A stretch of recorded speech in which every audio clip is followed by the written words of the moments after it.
उन्होंने अपने गांव में जो है ये कायदे में ये प्रोग्राम गांव में ही अच्छे लगते हैं अगर करे जाए, क्योंकि शहर में तो भाई आप लोग जानते हो रोज ही प्रोग्राम होते रहते हैं, लेकिन गाँव में जब कभी कभी ऐसे प्रोग्राम होते हैं तो बहुत अच्छी वो लगती है।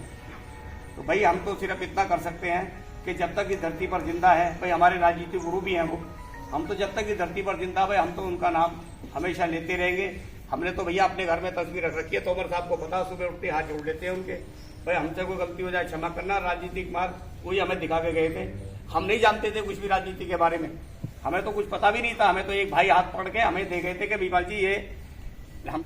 देखिए, मैंने तो चौधरी साहब के दर्शन भी नहीं करे, क्योंकि मैं राजनीति में तो अभी आया हूँ 8-10 साल से, लेकिन हमारा परिवार भी खेती से जुड़ा हुआ रहा और शहर में हम पिछले 40-50 साल से मोदीनगर में निवास करते हैं।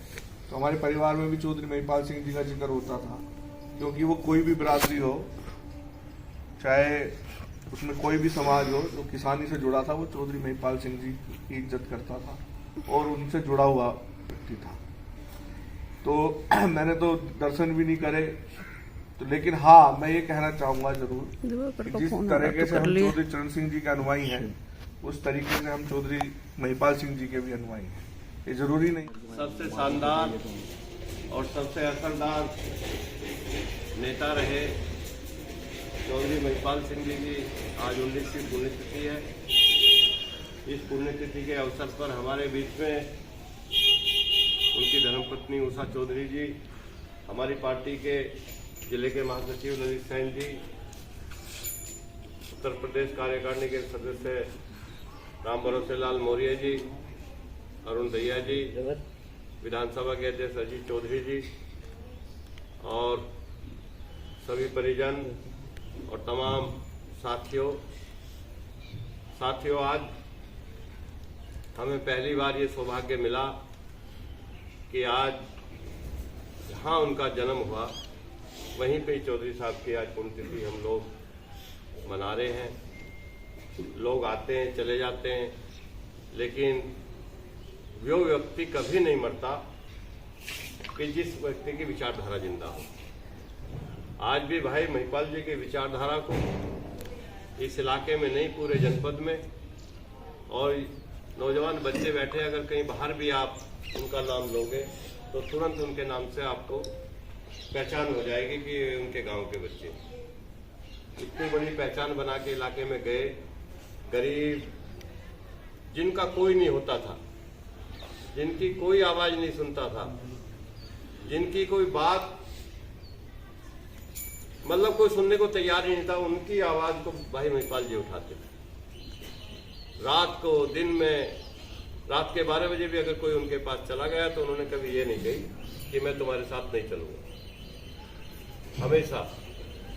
और आजीवन, पूरा जीवन उनका संघर्ष में चला गया, किसानों के, गांव के, देहात के लोगों के लिए उनकी आवाज बनके वे खड़े हो जाते थे। न कभी हमने देखा कि प्रशासन के सामने बहुत लोग नतमस्तक होते हैं, और हमारा तो दल ऐसा है, राष्ट्रीय लोक दल, जिसमें भी आजीवन रहे कि हमेशा विपक्ष में ही रहा, लेकिन विपक्ष में रहते हुए भी शासन प्रशासन को कभी उन्होंने ये महसूस नहीं होने दिया अपने लोगों को कि भी आज विरोधी दलों की, उनकी दूसरों की गवर्नमेंट हमेशा अपने काम प्राथमिकता से कराए, अपने लोगों की मदद की, अपने लोगों की सहायता की, उन्हीं के बताए रास्ते पर, या उन्होंने ही रास्ता दिखाया कि तुम राजनीति में बढ़ो और आगे चलो। तो ऐसे लोग कभी, मेरा व्यक्तिगत मानना है, ऐसे लोग मरते नहीं। मरते वे लोग हैं जो दूसरों के लिए कुछ नहीं करते, उन लोगों को कोई याद नहीं करता आज भी, और अपने लिए तो सब करते हैं। भाई चर्चा उनकी होती है जो दूसरे समाज के लिए करते हैं। भाई महिपाल जी उन्हीं में से एक थे कि जिन्होंने दूसरों के लिए संघर्ष किया। इस इलाके में वे कभी, ऐसा दुर्भाग्य रहा कि एमपी एमएलए नहीं बने, लेकिन वे एमपी एमएलए से कम भी नहीं थे। एमपी एमएलए मैंने देखा, यहाँ इलाके के एमएलए और होते थे, और वे खुद में कहते थे भाई मोदीनगर का विधायक तो महिपाल चौधरी ही है, क्योंकि वहाँ सारा काम वे ही देखे। तो ये बहुत बड़ी बात थी। सुखबीर गहलोत एमएलए रहे, और एक बार बहुत लोग बैठे थे ऐसे, जैसे सुबह नेता लोगों के यहाँ लोग आते हैं, तो किसी ने कही जी मोदी नगर कह लेंगे भाई मोदी नगर की तो जिक्र मत करो, वहाँ तो भाई महिपाल जी है, वो जैसे वे करेंगे। तो याद कर रहे थे सुबह ही हम 5 बजे तो याद कर ये रहे तुम्हारी हमारी बात चल रही बात हो रही थी उसके बारे में। नहीं बैठो। बहुत बड़े कद के व्यक्ति थे जिनकी धारणा ही दूसरों के लिए। आज आदमी अपने परिवार के लिए अपने घर को भर लो, ये कर लो, वो कर लो, उसमें लगा रहता है 24 घंटे।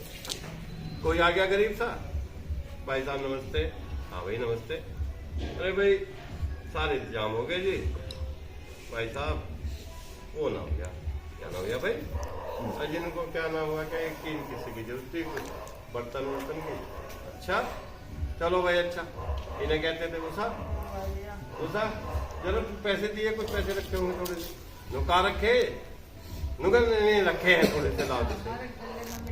हाँ तो और नहीं तो पर्चा लिख दिया कोई से दुकानदार को, अबे ले वो दे देना, अरे 50 बर्तन और ये कर देना, नो अच्छा जी कर देंगे, शादी हो गई। तो ऐसी मदद वे करते थे जो बहुत असंभव।